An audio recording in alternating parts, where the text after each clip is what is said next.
How to reduce cystic acne swelling. Place treat your acne with tea tree oil.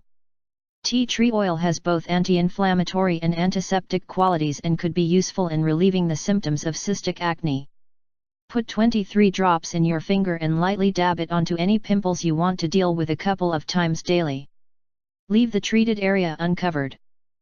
Use a baking soda and water paste for your acne. Baking soda has antiseptic and anti-inflammatory qualities. It may also help clean your pores. Leave the paste in your acne for 10-15 minutes after wash away with warm water. Apply honey for antioxidant benefits. Pour a couple of drops of honey in your fingertips after rub them on your acne.